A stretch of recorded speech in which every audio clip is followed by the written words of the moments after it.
Alright, so I'm going to make this a really quick video where I'm going to show you guys how to fix the problem with your Sony A7 III, A7R III, or pretty much any other Sony camera that has this problem where you're trying to, put the SD card inside the camera and it doesn't lock. You don't hear any click or anything. It doesn't go in.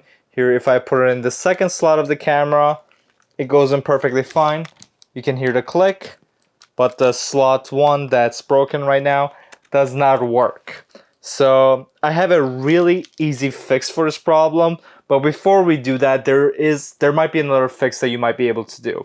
Now, the reason why this usually happens is that you're using some cheap SD card, usually like these SanDisk, these cheap $10 ones you can get right here.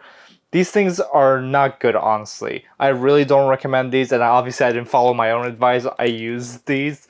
And what happens with these cheaper cards is that over time they start to chip. So like this card right here doesn't have any chips on it yet, but eventually they do, and they'll break off. And then when you put it inside the camera, it will either block something in the camera or it will actually break something in this camera. And if it just blocks something, you can actually get it out by using either like compressed air. So you can get something like this right here, and you can just blow it on there, hold the camera upside down, do that, and then, see if it works. If there's a piece of plastic stuck in there, then it will come out and then you'll be able to have it work. But I guess the piece of plastic did break off and break something in the camera. So if this does happen to you, check the last SD card you used and you probably notice like a little chip on the card. So here's how to fix it. This is a really easy fix to do. And what you do is you just put the card in the SD card slot and then you just close the door. Yeah, it's that easy. Like I was like looking for like ways to fix it, and if you want to like actually like fix this problem, you have to replace the whole like SD card slot. And in order to do that, you actually have to take apart the whole camera. You have to like rip the leather off of it, and like it's like a nightmare to do that. But as you can see, if we look at is it here, right here, as you can see, the first card slot, it actually sees it. You can take pictures with it, and then it'll still write it there, and it works perfectly fine.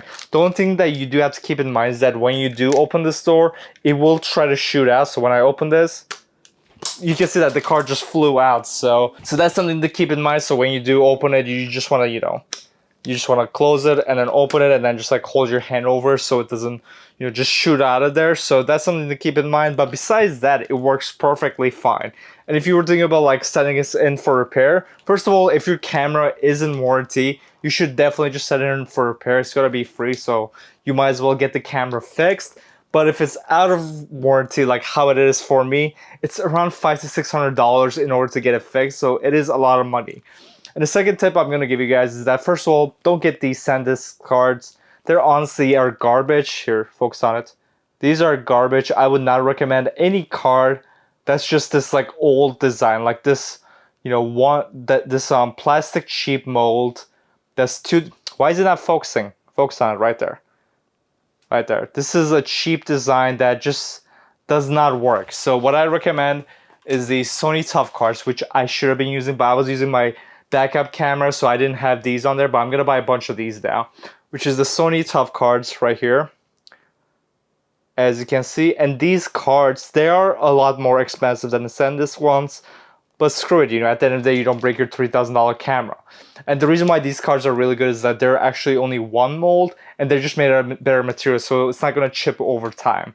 So anyways, guys, hopefully this video was useful to you. I'm definitely going to buy more of these cards, and if you want to buy some, you can check my description. I have an affiliate link for it, so they're not paying me to do this, but I do get a little bit of kickback if you do buy these cards. But anyways, so make sure to get these cards, and then you can just push it in there. As because it doesn't click, but you can close it. And here I can put the other card in here also, and that one actually clicks. Close it, and as you can see, we have two cards on there. So hopefully this video was useful to you. I make videos every single week, so make sure to subscribe to the channel, and I'll see you guys in the next video. Goodbye.